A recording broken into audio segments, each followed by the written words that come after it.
Welcome to MANN-O-LOGUES. My name is Dr. Sandra Mann. I am the creator and host of MANN-O-LOGUES, the podcast. On this episode of MANN-O-LOGUES, my guest is Louis James Boston Jr., retired U.S. Army, and also the founder of the Kensington Juneteenth Celebration. Welcome, Jamie Boston. Thank you. I want to start our conversation with your intriguing past and then work our way forward to how we got here today with you founding the Juneteenth celebration. Sure. So I understand that you are, not only are you retired from the U.S. Army, but you were a JAG attorney. Tell us what that is. What is a JAG attorney? Right. A lot of people don't know, but basically it's a military lawyer. And a lot of people, say, well, what do lawyers do in the Army? And the truth of the matter is we do everything that civilians do. We just have some different courtesies and protocols we got to follow, some extra rules and laws that we can be held accountable for. But basically everything you see on TV or see in, your private life, that's what we're doing. We're just wearing a uniform. And so what's unique about our job, though, and that every JAG does the same thing, but we tend to have opportunity to go around and do different types of jobs. So I've been a prosecutor, I've been a defense counsel, I've deployed to Iraq, and in that capacity, I was advisor to a commander, which is an interesting story I might want to talk to you about a little later on. And in that capacity, I did everything from essentially act like a prison warden, making sure that we followed the rules of engagement, the law of war, and so forth, advising on targeting. So when we went to do combat operations, there's rules to that, or at least there's supposed to be. And so they asked the lawyers, what can we do and what can we not do? And so it's an interesting career. It's one of the best things I ever did in my life. Awesome. Yes, we're going to get into all of that. And as much as you can share, we'll share, and we'll shh the things that you aren't supposed to share. So I understand that both your father and your grandfather are also veterans. Correct. How did that lead or influence your decision? Oh, that had a big influence on me. Growing up, there was no doubt I was going to serve in the military. And not because it was kind of pushed through my throat or anything like that. We're a patriotic family. And so while we don't always agree with everything that goes on, at the end of the day, we are patriotic and we believe in serving our nation. And so I saw Dad as a kid growing up, and I would go to the office with him. I was always fascinated with playing with the toy soldier, the army, the army men or whatever. And so it was just no doubt that I was going to wear the uniform at some point. It's just I didn't know what I was going to do in the uniform. And so, and I'm proud, to say 3 generations of combat veterans of even thoughts. Haven't been able to prove it for sure yet, but I think there's been a Boston in every war, even going back to the Revolutionary War. And I only say that I happened to come across a pamphlet one day at our church, and it had a Boston, and it kind of matches up with where our family lineage is. So it's not proven, but it's a good possibility. So it's just kind of in the blood, so to speak. Wow, amazing. I heard you mention your church. I understand that you are a member of a very historic church. Tell us about it. So I've been in our church since I was 3.5 years old, because I lived in Germany in my first few years of my life. My dad grew up in the church. My dad ended up being pastor of the church for 17 plus years. Fortunately, we just lost him in July. But it's had probably the biggest influence on me outside of my immediate family and my parents. And so that's where I learned to speak. That's where I learned to kind of do business, because I kind of saw everything behind the scenes. It's kind of unique being what we call a PK, where you see what goes on in the business world of the church and what goes on behind the scenes of just the services. And so it broadens your perspective.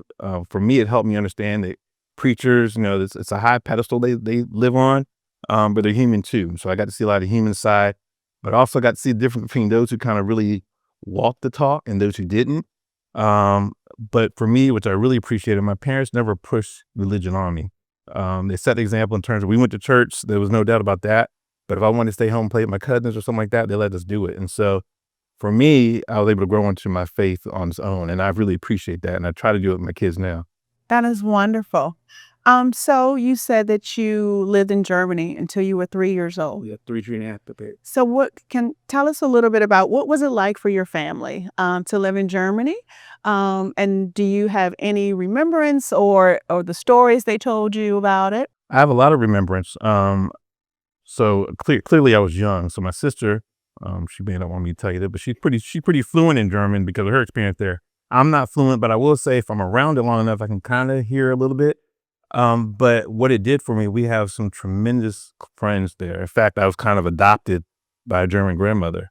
And it's funny, they tell stories about how she would kick out her own kids to basically take care of me. And so I think I was an oops baby. And so when my parents got ready, my dad was there for military purposes. That's when they found out that mom was pregnant when they were getting ready to go. And she had these big plans of traveling all over Europe and so forth. And she was kind of upset that, wait a minute. But as it turned out, because we had these German friends, they left me with them. And so, and even when we went back a few years later, when I was maybe 10, 11, 12, uh, they cleared out the house. I had my own room. It was really like I was one of the kids. And so, we've had that close bond. We still do. With that, we spoke to them when dad passed. And, it's like I have a second family, and I've always appreciated it. And I haven't been in a while. I hope to get back sometime soon, particularly I'm going to share my girls or take my girls there. But it broadened my horizon. To answer your question, travel is important, and particularly when you have good friends like we do, it just changes your view on things, and it makes you look at things I think, a little more objectively instead of just a pure centric, what you grew up with. A broad outlook, a broad perspective. Exactly. I also heard a theme of community, and I think we're going to talk about that in the a little down the road when we talk about what prompted you to found the Juneteenth celebration here in the town of Kensington. But definitely community, family sounds like pillars of just who you are as a person Absolutely. and maybe how you lead. Right. Right. Yeah, those all affect. I mean, community and family are the two biggest things to me. And I tie that in with also my military service. I'm just one of those people to believe if you're able and capable, you should serve. Now everybody can't use a uniform, wear the uniform. If you can, I think you should. But if you can't, there's other ways to serve, and that goes towards what you can do in your own family first, but also in the community. And so that's kind of what drives me, and that's kind of what I just grew up with. And I think I was sharing with you a little earlier, like I didn't really realize it, but that was kind of, I think, instilled or planted in me watching my father, watching other church leaders, watching my mother, and my sister the same way. We just find ourselves doing these community things, I think, because it's just a part of who we are. Yeah. Yeah. Yeah. So how does that sense of family, that sense of community, how did that influence your career in the military? Ooh, how did it influence my career? Well, first of all, you mentioned my grandfather and my father, so I kind of felt like I was always trying to live up to a standard. Yes. And so I wanted to make sure I performed well and represented them, and not only them, but one of my favorite movies is Glory. And throughout my military career, I always thought about those soldiers, what they had to endure just to wear the uniform. And so whenever things got tough for me, and they do, everybody has a tough military career at some point. I thought about them, and I wanted to represent them and also prove to the world that we were, there's still questions in some people's minds that as a soldier of color, that we're just as good, if not better, and that we are patriotic just as much as anybody else. Some would say even more, because we had to deal with situations where we were discriminated against or treated differently, but yet we still rose the flag. We still fought for what we believe in this country is supposed to be about. And so I always carried that. And that's something my dad taught me. My dad always, he was a soldier. He was a little guy, but he was tough. He was infantry his first few years in the military. And I never saw anybody wear a uniform like he did. And he always took pride in it when he came home. And when we see that, and so that just influenced me to the point where that's why it was never a question. I was going to wear the uniform. Yeah. That's amazing. So my dad also served in the United States Army. He was a soldier in Vietnam. And so by seeing him in uniform, I got to see him in uniform as Army Reserve. But I cannot get him to open up about anything about his time in the military. It's tough because a lot of experiences, and probably don't have time to go about today, but I will tell you again, influences. The most memorable trip I've ever taken in my life was with my father to go back to Vietnam. And the impact not only did it have on him, but on me. And honestly, it led to what I think is the first time my dad looked at me as a man. And so that was it's a whole story in itself. We could do another video about that one day.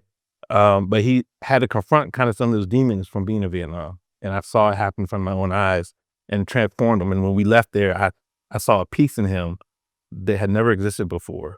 And so, so those are the type of things I grew up with, and that's what kind of shapes me, and I guess kind of propelled me to do things I do.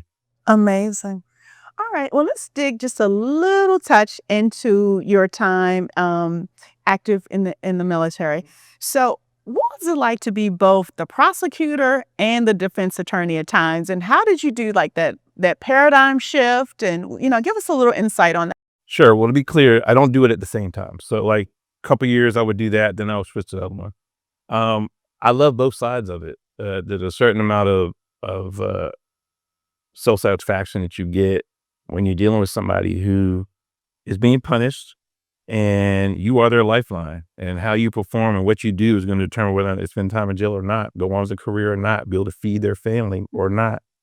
Particularly when you come across people that you actually think maybe didn't do it, you know. Or what I really try to focus on, it wasn't always so much whether I believe my client would answer or not. The truth of the matter is, I think every one of my clients lied to me in some form or fashion. So I never got caught up in their stories. And I don't say that to denigrate them, but they have their biases, right? Um, but what I try to do is just make sure the system works. And so if they did something wrong, then if they got punished, then let's make sure they had the punishment that was what was supposed to be. But if they were innocent, I felt like they were, and the facts supported that. There was nothing like, to hear that, not guilty verdict and to have somebody acquitted. And I was very blessed to have a lot of cases where that happened. And so, um, it did something for me. The other side of it, though, being a prosecutor, there's so much power in being a prosecutor. And I encourage anybody out here listening who's thinking about going to law and doing criminal law. I know there's, thoughts about being prosecuted, particularly people of color, but I'm telling you, the influence you have being a prosecutor really dictates the policies that in the way the community is affected. And so I did my best. I would go after you if I thought we had the facts and it showed you did what we claim you did. But I also understood circumstances that might have led to that person being there.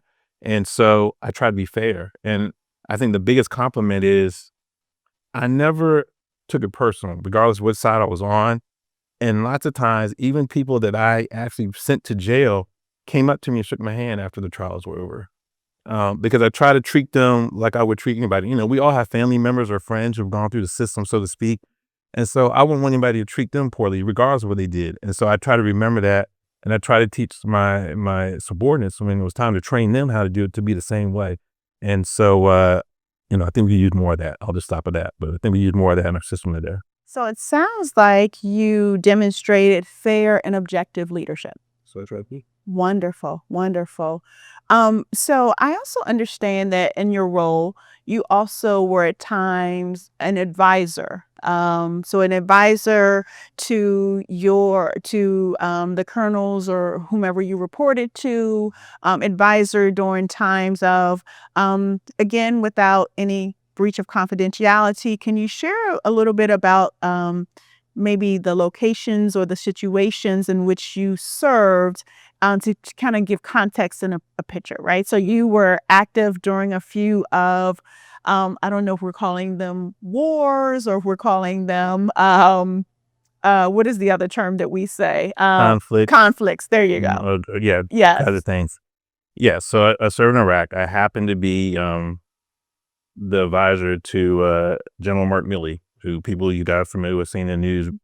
And that was a life-changing experience, regardless of, the politics out there, how some people may or may not feel about him. But I would tell you, he was a heck of a commander. I didn't always agree with what he did. I'll be clear of that. But we kind of had a transition in our experience. When I went in there, I was supposed to be the junior guy. And so I really wasn't supposed to be dealing with him that much. I'll just say things changed somehow and ended up being his guy. And so I went from being in a situation where, I hope he doesn't mind me saying this if he ever sees it, but I think he hated lawyers. I think he hated lawyers when I started working with him. They thought I think he really didn't think they had a place on the battlefield. And I think a lot of commanders thought like that. But by the time I started with him to, roughly a year later, he made sure I was on every combat mission with him. There wasn't any major decision where I wasn't a part of, which was crazy because I was probably, if not the most junior, one of the most junior guys on the staff, or people on the staff. We have women as well. And he gained a trust in me. And so I had a lot of conversations with him that will never be disclosed, but we're just two of us. and he would kick out senior officers to talk to me. And I used to always think that was kind of crazy. But I think part of it was, like you just said earlier, I just try to be objective and honest. And so sometimes he'd tell me I'm full of it, and then and he hazed me. I will tell you that as a junior officer, probably can't get away with some of the stuff he did now, but we grew that relationship. And so he had a special name for me, Vito from The Godfather, Consigliere.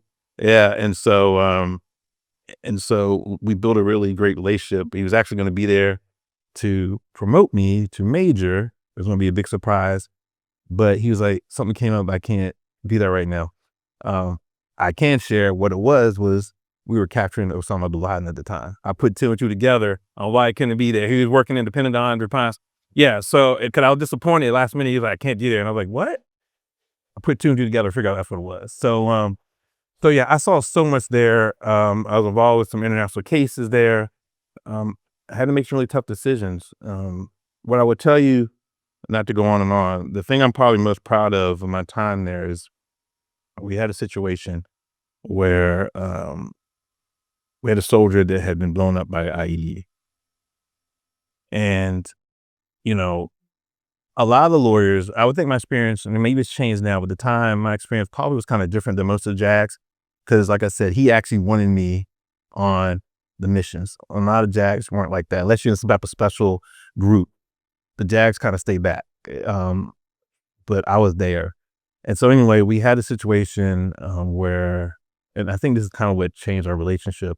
I was doing some work and I hear my name, Commando Jag was my call name on the radio, and because we were the commandos. And so he's like, Jag, get in here. And I'm like, what? And he's like, I need you. And I was like, what, sir? And long story short, we'd had this soldiers blown up, and he was very big. And this is why, I want to tell this side of him. As tough as he was, and he's not very easy to work with, he cared about his soldiers. And whenever anyone got hurt, he was there.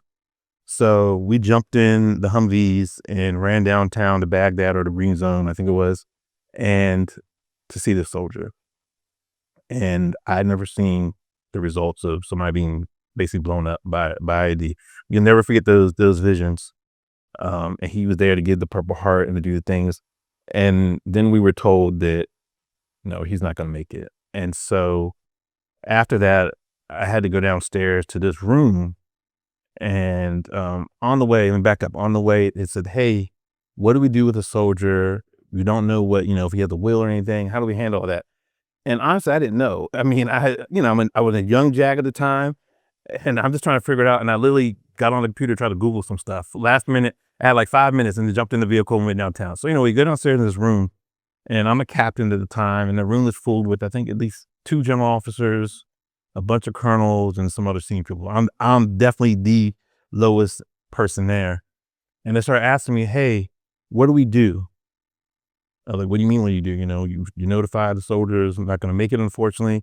They didn't know when, but it'll probably be soon. And the issue came out of it somehow. Do we notify the family?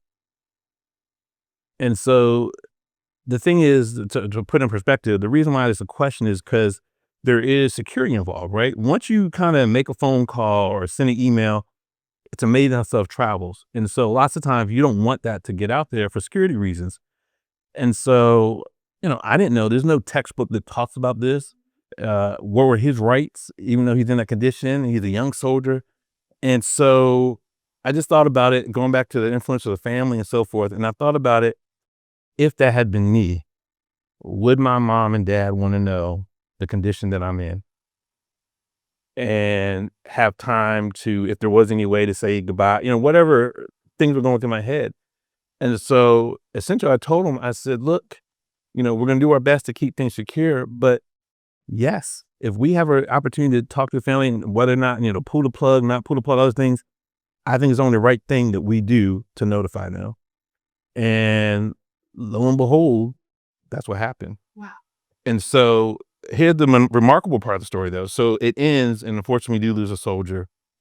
And later on that, I guess next summer, or maybe that summer when I'm home, I'm at my sister. She used to do a Memorial Day celebration. Actually, I might do it 2 years later. And I'm watching one of the CNN Memorial Day holiday specials. And they're talking about families had lost and all this stuff.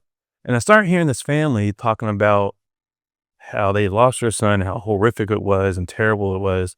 But the one thing they said was they were so thankful and happy for how the military treated them. It's good. And so, and I'm just watching the story and I think much about it. And I was like, wow. And then the camera, as we're looking here, it pans to a headstone. It was the name of that soldier. Wow. I would have never guessed wrong. I just happened to be at the right time. And so I can't tell you what that did to me. Yeah. And even more importantly, they actually changed the protocol in the whole theater of Iraq based upon the advice I gave in this situation. And to have that type of impact, I'm nobody special. I never claimed to be a super lawyer or anything like that. But I will always think that's one of my proudest moments, to know that I helped that family. I've never met them. They don't know about me or anything like that. And hopefully helped other soldiers because they got notified, their families got notified when things happened. So being in Iraq was what I call the best time of my life, only because I'm not a warmonger. I don't want to be there. But I lived at the highest level of being a professional, the highest level of being a soldier. And in a weird sense, maybe my highest level of humanity, because even though I was fighting a war and helping fight a war, I was always trying to figure out how can we do it the right way. There are such a things. So yeah, so that's, I hope that answered up a lot there, but I hope I answered your question. Thank you for sharing that. Amazing. So what I hear you demonstrate is that even in these tough situations, right? Even during a time of conflict, even during a time of chaos, you can still be empathetic, right? So you can still demonstrate humanness. You can still slow yourself down to remember whatever else is going on around us, we are all connected through humanity, right? And so even in these situations, regardless of what they are, we need to treat each other in a way with care and gentleness, even when we're fighting, even when we're, demonstrating how tough we are, even when we're, at seem to be on odd sides of the table or whatever the situation is, we can always slow down to remember that what we have in common is first we are human before anything else. And just I can't even imagine a family having to receive that news, but for them to receive it again with care and empathy and consideration, right? So consideration and compassion is what I hear. And also, even though you were newer compared to the rest, you demonstrated a level of leadership maturity that doesn't come with numeric age, but it comes from life experience and opportunity to demonstrate that experience. And so with this being a podcast that focuses on life and leadership, I want to underscore that it doesn't, regardless of what your rank or your position in an organization or your number of years there or even your age, you can still demonstrate leadership maturity in how you choose to act. Yeah. And the decisions that you make and then how you treat people. That's right. So I think that is so important. Wow. So you currently or recently began some work with the American Bar Association. Can you talk about that a little bit? Yeah, I've been there for a while. I actually was fairly involved going back to law school. That's the president of the student bar in law school. And I think I was named Southeastern President of the Year or something like that. So yeah, I was proud of that. It was a shot, but so I was involved, but then I went to the military and kind of fell off. And then so probably now about, I think 2015, 16, I got back involved. And that's just another opportunity to meet like-minded people. We were kind of talking about it earlier, who care about the profession of the law and also care about their communities. And so I'm very active with that. In fact, I'll go up there in another month or so for a meeting, I think it is. And so we just try to do what we can. I'm in the GP solo division, which is the small firms and solo practitioners, but it also houses the military lawyers committee. So that's kind of that's where the acronyms. I'm like, yeah. And so they are kind of the mom and pop firms, in small town America and so forth. and they're the ones on the front lines trying to help people, they're in an accident or if somebody dies and so forth.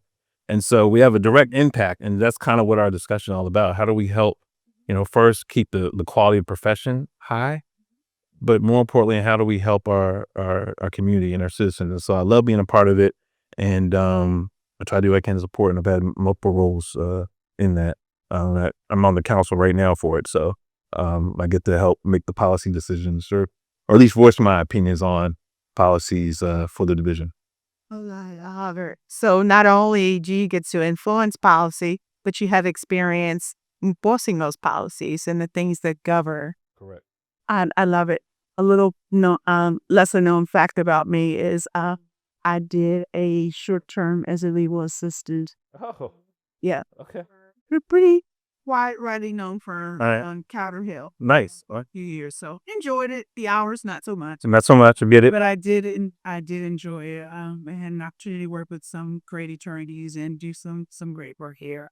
For the few years that I was there. Kudos to you for that. Yeah, so amazing. So in terms of civilian law versus military, what are like maybe some of the biggest differences and maybe that surprised you? The biggest difference is there's a few. That one, you can't just say what you want to say and disobey, orders. I mean, that's a big one. Civilian world, you go to your job, you say what you want to say to your boss. All right, you get fired, but you can't get thrown in jail for it. In the military, you can. Oh wow. And we have to, there's a whole list of things that we have to follow, and you don't follow them, you can either be kicked out, or if it is what we, criminal matter, you can be prosecuted for. And so that is different. But really, unfortunately, we have murderers, we have rapists, excuse me, we have arsonists, we have everything you see on the outside, we have in the military. The one thing that I will say that I think is slightly different, that I've found it, and this may not be true for 100%, but a large percentage, I'll say 97%, and use 98%. Even some of our hardest criminals, at some point when you interact with them, there's still that military something in them. And I see it. I do some work. We try to, in one of my other legal associations, we try to help with the veteran. Well, we do help with veterans, and there's a great program that goes on by the VA called Stand Downs, where they pretty much provide medical care, clothing, some other services for homeless vets. And so in that, when I work with them, unfortunately, I haven't been able to do it the last couple of years, but I've done it, a number of times. You see these service members, and they're still service members. You just wonder, how did they end up where they are? And you also say, well, geez, they wore the same uniform that I did. What changed in their life between now and then? Now, a lot of it's mental illness, all right? Because as a soldier, as a sailor, whatever service member, you experience things that the rest of the world doesn't. So it's understandable. I get that. But there's still, especially in America, to me, and this is my own personal opinion, no service member past, should be homeless. And that's something where I think we're still dropping the ball on. That's, again, the conversation for another day. But in dealing with them, even with their minds, sometimes we mess up. You still see that sailor, that airman, that coastie. It comes out somehow. And so I think that is the one thing, if there is a true difference between dealing in the criminal world, in the military world system versus civilian, for most of them, that piece is still there. And it's hard to distinguish, but if you've worn a uniform or been around people wearing a uniform, you see it.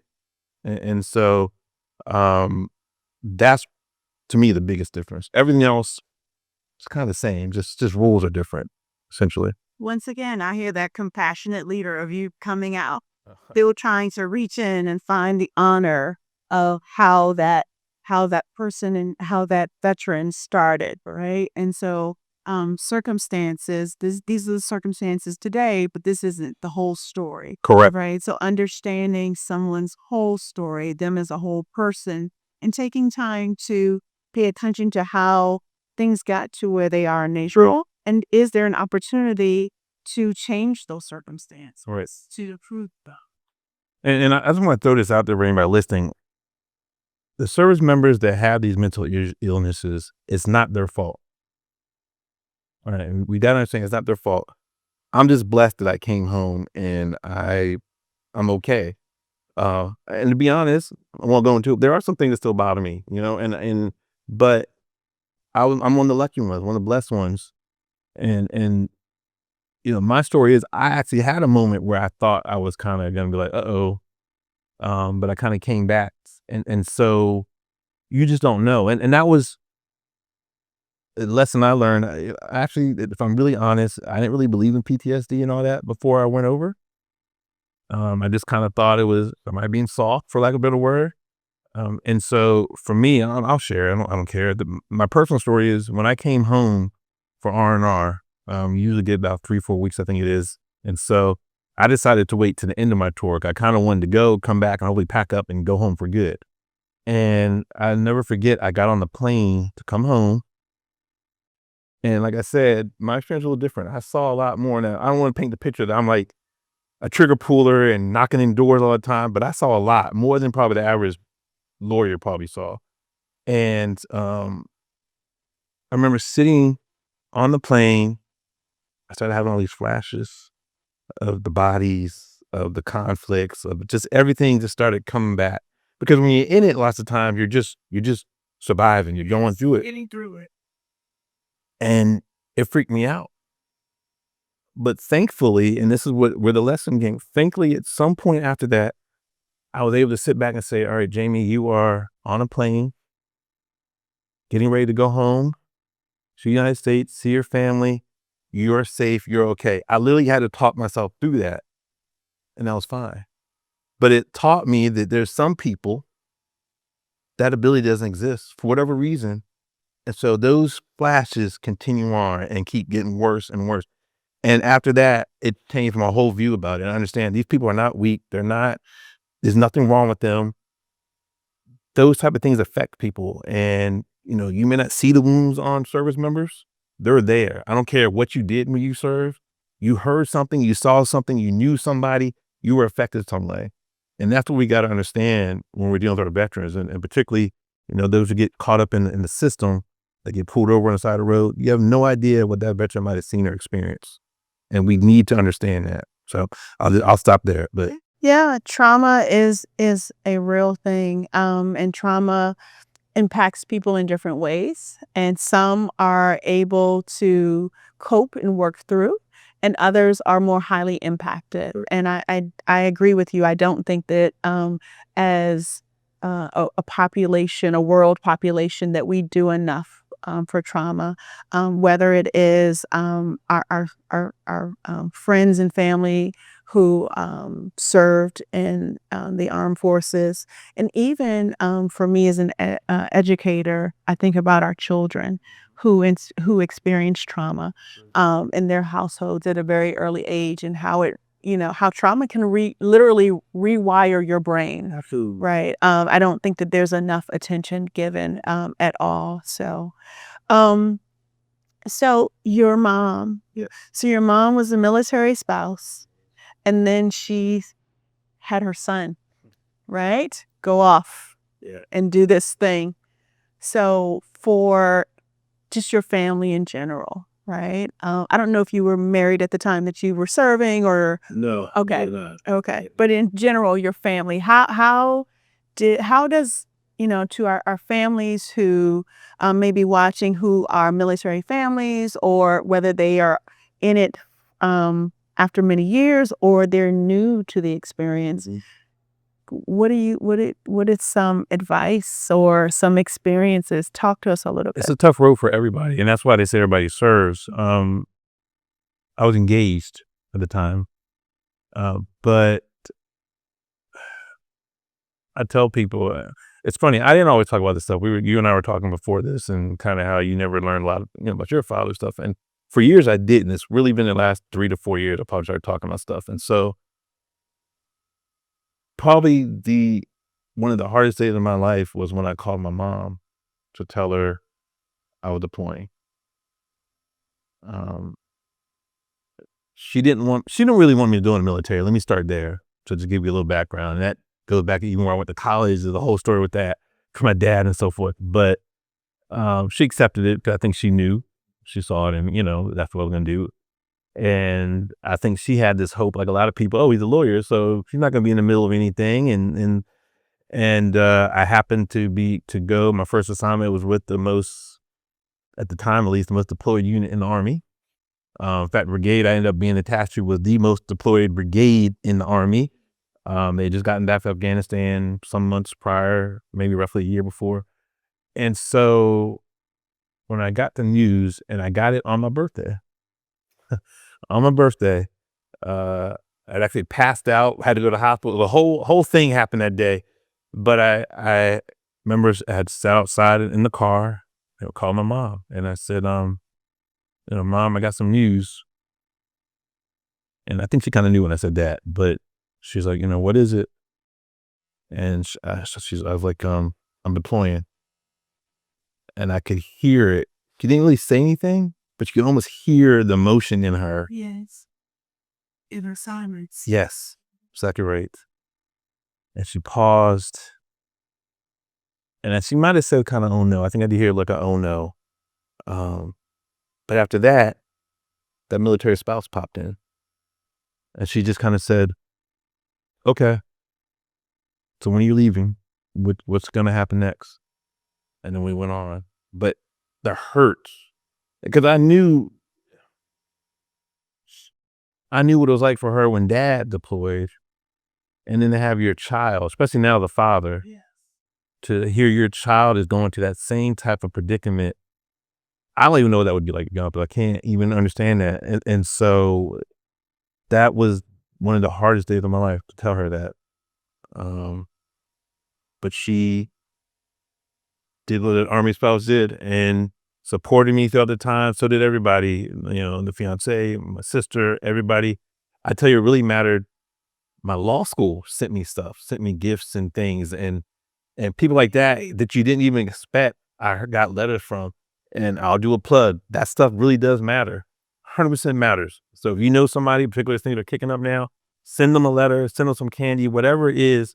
I remember I got CDs, so I listened with the CDs, not to date myself during that time. It made such a big difference. And so mail matters. Mail matters. It really does. It does. It really does. Now they got, Zoom and all that. I didn't have all that during that time, so it was a little better. But whatever you can do it. Oh, wonderful. Okay. As much as I could go on and on, I am going to shift gears for us. So, in 2020, you had this grand idea to start a Juneteenth celebration in Kensington. So for a little bit of background, for those who are not familiar with the town of Kensington, Kensington is an incorporated town that was incorporated in the 1800s. I can tell you it was April 6th because that is my birthday. I think it was 1894. I was not around. That's not my birth year. But Kensington is in Montgomery County, Maryland, which is one of the most affluent places in the District of Columbia, Maryland, Virginia, Northern Virginia area. And so we have this affluent town in this affluent county in an affluent part of Montgomery County.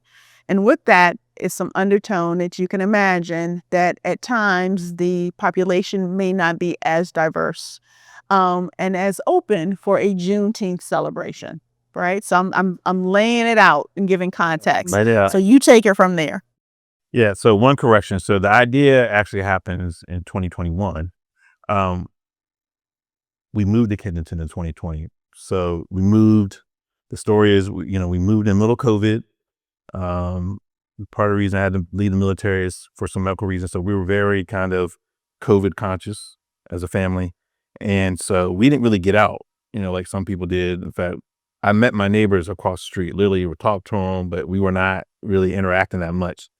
And so that whole first year, it's also what's going on, the backdrop of George Floyd is happening around that time. And so to Kensington's credit, they created a racial justice committee. So I started hearing about that online or whatever. And to pick up the story, in 2021, my family was after me like, hey, you've been there almost a year. We haven't seen the house, that whole type of thing. And so at that point, they were saying, okay, you can go outside and do stuff, but still don't stay in the house. It's probably not a good idea. So I was like, all right, I'll do a cookout. That's what we do, and y'all can come over, kind of check things out. You're still not really gonna get in the house, but you'll at least see it. So I agreed to that. But as I agreed to it, I thought about it. I was like, well, darn, all the holidays are gone. My cousins, we share holidays, right? And they had all the other holidays kind of taken. And I also just wanted something unique to my family. And so for whatever reason, and I don't know why, I still can't remember why, I started studying Juneteenth on my own. Knew a little bit about it. My dad actually ran a program for young Black boys of color, kind of a mentoring program. And so there I learned about Juneteenth a little bit. So I probably knew more than the average person, but I still didn't know a lot, in my opinion. So I started studying it, and then just has this epiphany, like, you know what? I'm gonna have the cookout with the family, and I'm gonna try to invite some of those neighbors I haven't met yet over to the house, but I'm gonna have a Juneteenth celebration. And so out of that, I said, "Hey, well, what does that mean?" And so I started studying that, and I said, "You know what? I need to teach people what that means." Uh, and more importantly, the true inspiration about it was I need to teach my girls what it means, my young girls. I tell everybody, like, look, regardless whether you go to private or public school, even the most intentioned schools, and now in a time where some people don't want history told, like, as a parent, you have to take that responsibility. And for me, particularly as a Black dad, I need to take the responsibility to make sure my kids learn a full history. Yes. And that includes everybody, Jewish, Chinese, whatever, a full history. That Ism. that's the American history. Exactly right. And so this was my opportunity, the way I saw it, to do something fun, but also teach them. So I developed this program about an hour long, and I had a slideshow presentation in the middle passage, because what I am very adamant about, and still am, when it comes to Juneteenth, I don't want it to become like some of the other holidays where you're just having a day off and having fun. Yes. So It's love. exactly. And so I wanted people to know we are here because of the institution of slavery and how it affected everybody, not just Black, but white and anybody else. And a large part of that is looking at how slaves were brought from Africa and other parts to this nation. All right. So I wanted to see that. I wanted to see the brutality of it. And so I did this slideshow presentation. Then I said, well, I also want to keep some of the culture. So my sister sang in the church choir. I said, hey, can you sing some old Negro spirituals? Because that's what they sang in the fields, right? I had my brother, he's a percussionist. He played the congas to give some African beats, so to speak. And then I had my oldest, she's I think 5 at the time, help me read the Emancipation Proclamation. Oh my goodness. And you talk about my background. I'm a lawyer and a retired military officer. Never in either military or in law school had ever been encouraged to read the full Emancipation Proclamation. And it occurred to me, I haven't been, because the document, and you read it, it is both a legal document and a military document. Probably more so military, and I can explain that in a minute. But if I didn't do it, then I know most of the other people hadn't. All we knew about it was it freed the slaves. And it really didn't free all the slaves, right? The whole thing there. So it just occurred to me, like, how does this happen, right? And so at the end of it, and I had a booklet also that talked about the color of Juneteenth, the flag of Juneteenth, the different foods they're generally eating, the whole kind of history, and that so they could take it home with them and read it even when they weren't, drinking and having fun or whatever, right? And so at the end of it, I just said, and this is something I really believe in. This kind of ties in what you're talking about, the leadership part and all. Our political leaders are great, regardless of what side spectrum you're on. Support them, do whatever, vote. Yes. All right, vote. But I think we spend too much time depending on them.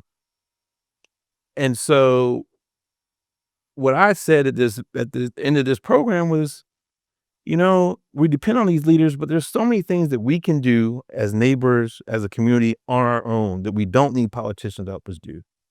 And so I said, wouldn't it be nice? At the time, I had really fallen in love with Kensington because, like I said, I saw the RJC, I saw other things that are going on. And while it wasn't perfect, wasn't the most diverse of all, I truly, and I believe this still to this day, I got a sense that people here were trying to be better and do better. And so I said, wouldn't it be nice if we did a Juneteenth celebration here at Kensington? And keep in mind, at this time, they really weren't, particularly in DMV, there really weren't many Juneteenth celebrations going on. And we didn't know that President Biden was just a couple of days later going to actually make it an official holiday. Had no idea. And so, or federal holiday. And so I say that, And I said, and then not only that, if we do it, maybe it'll grow to other places. And so that was it. Went on the rest of the night, good time. My neighbor, who's a state delegate, came up to me a couple months later, I think, in the backyard. We're talking, having drinks, whatever. And she said, Jamie, I thought about what you said, and you're right. And I was like, I read about what? And she said about having a Juneteenth celebration. And I was like, really? She's like, yeah, I think you said, because in the meantime, so many people were coming up to me saying, oh, we had such a fun time at that. But what stood out to them was how much they had learned. Yes. And I was like, real, that kind of struck me. That was the point, but I didn't really expect it to hit like it did. And so I said, huh. And so she said, look, I'm going to introduce you to some folks.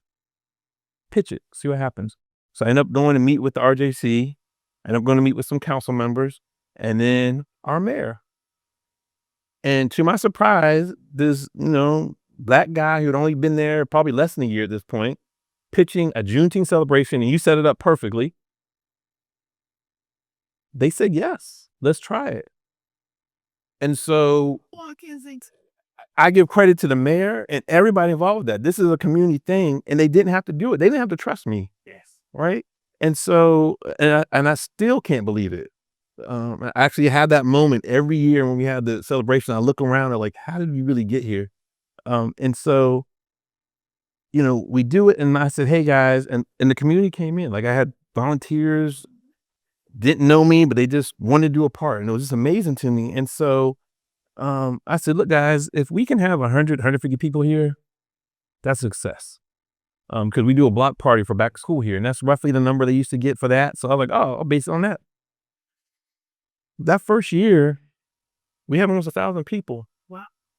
And it has grown since. Last year, we estimated around 4,000 people attended. And so, and it's a blessing. I'm thankful. It is not from anything that I think that I do. And I tell the team all the time, I will provide the vision. I have the vision for it. I'll claim that. I said, but how it works out and the fact that it's done what it's done, that's just caring people in the community coming together to do it. And that's, again, what I was trying to get us to do. Like, stop depending on our leaders. We can be leaders ourselves and have, just a little bit of change. And so the whole scheme with Juneteenth is, our theme is acknowledging past and charting our future. And it's 2 points there. As I said earlier, we're not going to let you forget about slavery and how it affected everybody. Again, it's just not a black holiday. It's an American holiday. How it affected everybody, good or bad, acknowledge that. Deal with it. But the second part is, all right, we are in 2026. We can't relish in that all the time. How do we move forward? How do we move forward together? And so I encourage you to have different opinions. I encourage you to have tough conversations, or at least start them while you're at Juneteenth, and hopefully carries on to something else. And so that's what that Charting the Future part is about. And so that's the goal. And I guess the best compliment I've gotten is that people have picked up that it's not just a have fun celebration. They picked up on that soul of it, what I like to call. And we try to keep replicating that. So far, we've been lucky, and hopefully we can do it again. This is our 5th year coming up. I'm so proud of that. I just never imagined it. So it's in there. I never imagined it. I appreciate it. Today is Saturday, June. Correct, 12 to 4. And if it rains out, pray it doesn't, hasn't yet. Then we'll do that next day, Sunday, which I believe is Father's Day. But look, there's no better opportunity to celebrate Father's Day than a Juneteenth celebration, particularly ours. I will say that, particularly ours. It's something for everybody. And again, it's an American holiday. Had Juneteenth not occurred, going back to the story about the proclamation, Abraham Lincoln freed the slave states, the slaves in those states, the South, basically.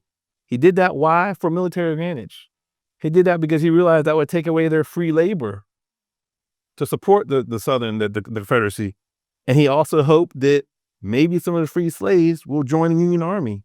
And that's what happened. So the numbers switched. So the Union won the war largely in part, if not solely in part, because of what happened there.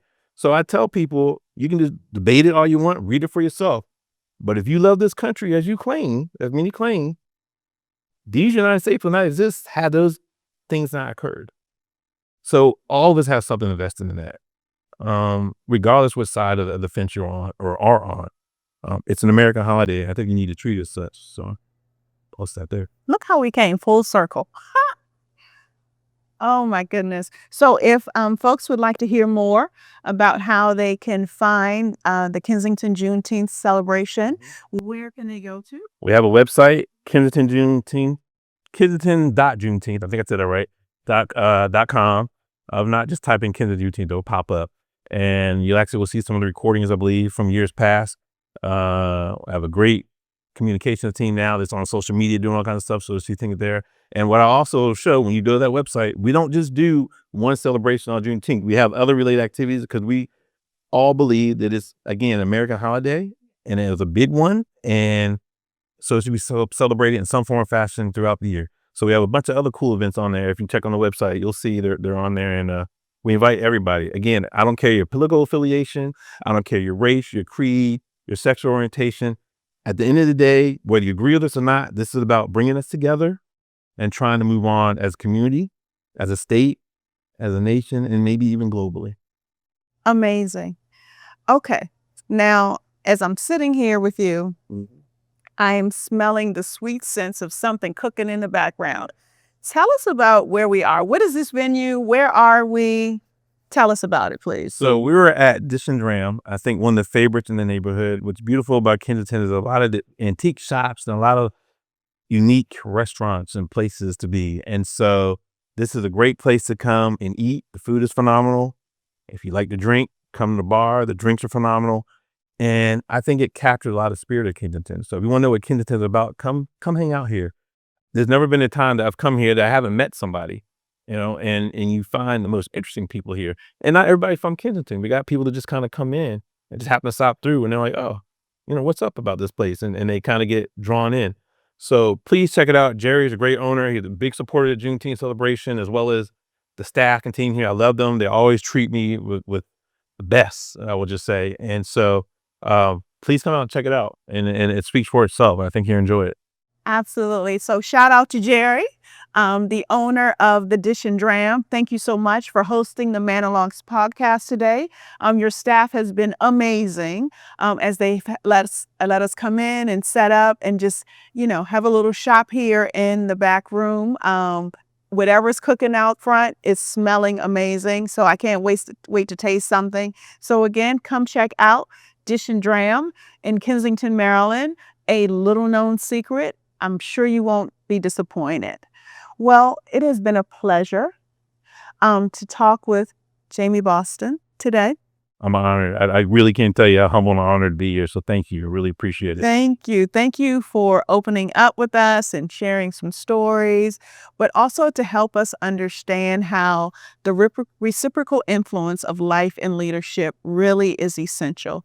So our life experiences shape how we lead, and sometimes our leadership experiences reflect back on our lives. And so thank you for sharing a little bit of insight about your family, about the work that you're involved in, your community involvement, and for sure, drawing attention to the importance of celebrating Juneteenth, but also understanding the history behind Juneteenth and how it impacts not just people of color, but the entire country. And so I thank you for that. Until next time. Thank you so much. Thank you. This has been MANN-O-LOGUES. Again, I am your host and creator, Dr. Sandra Mann. You can find us on all of your platforms. You can watch us on YouTube. You can listen on Apple Podcasts, Spotify, and many more other platforms. Thank you so much. Click subscribe, tell a friend, MANN-O-LOGUES. Thank you. Thank you.